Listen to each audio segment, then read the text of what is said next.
శ్రీ ఉజ్జయిని మహంకాళి దేవస్థానం సికింద్రాబాద్ ఆషాఢ బోనాల జాతర ఉత్సవాలపై హైదరాబాద్ ఇన్ఛార్జి మంత్రి పొన్నం ప్రభాకర్ వివిధ విభాగాల అధికారులతో సమీక్ష సమావేశం నిర్వహించారు. ఈ సందర్భంగా మాట్లాడుతూ చరిత్రాత్మకమైన మహిమగల ఉజ్జయిని మహంకాళి అమ్మవారి బోనాల ఉత్సవాలను రాజకీయాలకు అతీతంగా సేవ చేసుకుందామని అన్నారు.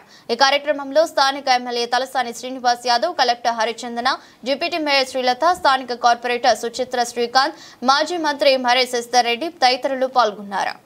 మాస బోనాల ఏర్పాట్లకు సంబంధించి రాష్ట్ర స్థాయి తదుపరి 26 నాడు గోల్కొండ తొలి బోనంతో ప్రారంభమై 1న బల్కంపేట కళ్యాణము, 13న ఉజ్జయిని మహంకాళి బోనము, 14 నాడు భవిష్యవాణి, 20 తారీఖు లాల్ దర్వాజా బోనాలతో ఈ నెల రోజుల పాటు హైదరాబాద్ లో జరిగే ఆషాఢ మాస బోనాలకు ప్రభుత్వం తరఫున గౌరవ రేవంత్ రెడ్డి కాంగ్రెస్ ప్రభుత్వ హయాంలో అన్ని రకాల ఏర్పాట్లు చేస్తా ఉన్నాం. దేవాదాయ శాఖ, రెవెన్యూ, పోలీస్ అందరూ కూడా అన్ని రకాల ఏర్పాట్లు చేస్తా ఉన్నాం. ఈ సందర్భంలో హైదరాబాద్ ప్రజలు ఆతిథ్యానికి మారిపోయారు. మెహమానీ నవాజీ మే హైదరాబాద్ కా లోగ్ కభీ కమీ నహీ హై. సో ఇతర ప్రాంతాల నుంచి వచ్చేటువంటి భక్తులకు, ప్రజలకు హైదరాబాద్ ప్రజలు ఆతిథ్యం ఇచ్చి ఈ పండుగ ఘనంగా వేడుకగా జరిగేలా చూడాలని సందర్భంగా కోరుతా ఉన్నాం. ప్రభుత్వం తరఫున అన్ని చర్యలు తీసుకుంటా ఉన్నాం, అన్ని శాఖలను సమన్వయపరుస్తా ఉన్నాం. కానీ ప్రజల సహకారం అవసరం కాబట్టి హైదరాబాద్ జిల్లా ఇన్ఛార్జి మంత్రిగా హైదరాబాద్ ప్రజలందరికీ విజ్ఞప్తి చేస్తా ఉన్నా. ఈ బోనాల పండుగ మనది. హైదరాబాద్ గౌరవాన్ని ప్రతిష్టాత్మకంగా ఇమడింపజేసేటువంటి పండుగ ఎటువంటి ఇబ్బంది లేకుండా అన్ని రకాల విజయవంతం జరగడానికి మీ అందరూ సహకారం కావాలని అందరికీ హృదయపూర్వకంగా కోరుతున్నాం. ఎంతమంది అమ్మవారి ఆశీర్వాదం తీసుకోవాల్సుకుంటే అంతమందికి ఏర్పాటు చేయడం జరుగుతుంది. సార్, మీరు పోయినసారి వచ్చినప్పుడు మీరు కూడా ఎటువంటి ఇబ్బంది జరగలేదు. మేము కూడా సామాన్య భక్తులు. ఇక్కడ నేను కొత్త నాయకత్వం పాసులు అన్నా కూడా మేము పాసలకు సంబంధించి సామాన్య భక్తులకే ప్రాధాన్యత ఇవ్వాలనేటువంటిది మా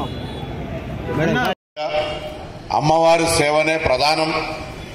అమ్మవారి సేవ చేసుకునే భాగ్యం కలిగే సందర్భంలో స్థానికులందరూ కూడా నేను ధన్యవాదాలు తెలియజేస్తాను. ఎందుకంటే అధికారులం ప్రభుత్వ పక్షాన ఎన్ని కార్యక్రమాలు చేపట్టినా స్థానికులది ప్రజల భాగస్వామ్యం లేకపోతే అది చాలా ఇబ్బందికరంగా ఉంటుందని విశ్వసించేవాళ్ళం.